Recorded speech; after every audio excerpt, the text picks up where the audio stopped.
I love that. So I'm sure you guys have noticed that for the past few videos, I have been using a color bar glitch type effect to transition in between shots in my videos. Like that. So pretty much prior to figuring out how to do this, I myself was searching for a good tutorial as well as some good stock footage that I could use for this effect. And so once I figured it out, I figured it would be pretty cool to show you guys how to do it yourself. Because why not? I mean, it's really cool, it's fun to do, and it also adds that much more of an edge to your videos. And the really good news is that this will work in any editing software that has like a layered timeline. So whether that's Premiere Pro, Sony Vegas, Final Cut, it really doesn't matter. Any of those editing softwares will work great. So let's go ahead and get started. So first things first, you're going to want to go down into the description of this video to a YouTube video link that will take you to the stock footage that we'll be using for the effect. So this is by far the best glitchy color bar stock footage that I've ever found. It's really high quality, there's lots of different glitch effects and color bars and static and all that. And it's in 2K resolution, so if you need that, then it's really. So now in the description of that video, you'll find a Google Drive link where you can download that file in its full 2K resolution quality. Now once that's downloaded, close out of your browser and then move it to somewhere convenient, like your desktop for example, and then open up your editing software. So I'm going to stop here just for a quick sec and say that what I'm going to be showing you is how I do it. Now, you can certainly use this, but in my opinion, it looks best if you put it in and customize it yourself in your own video. So by all means, use this tutorial, but in the end, it looks best if you do it yourself. So use this tutorial to get you started, but once you get the gist of it, have at it.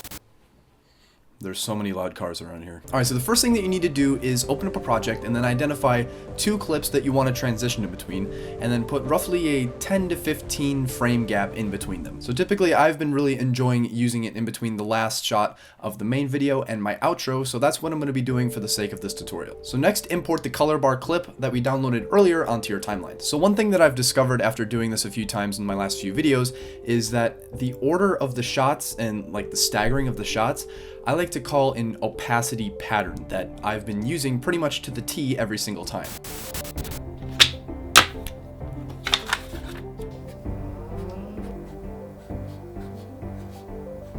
Alright, so this is the pattern. So each dash represents a frame of color bar video, and then each underscore represents a gap in the video, or a frame gap. So each dash or underscore represents 1 frame. So by putting it in more of an easy to read format, with 1s being clips and A's being gaps, then we have 1, 1, 1, 1, A, 1, 1, 1, 1, 1, 1, 1, 1, A, 1, 1, A, 1, 1, A, and then about 12 or 16 or so A's just to finish off the effect. So here's what that opacity pattern looks like in my Premiere Pro timeline.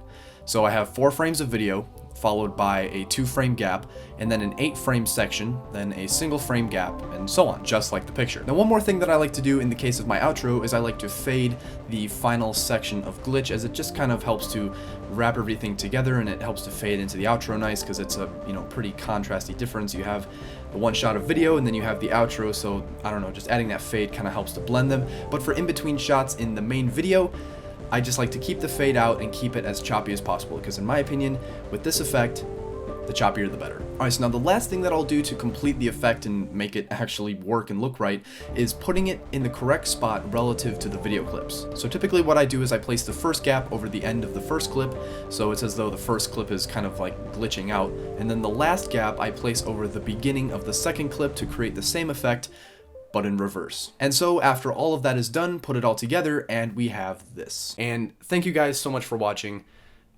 and I will see you guys next week.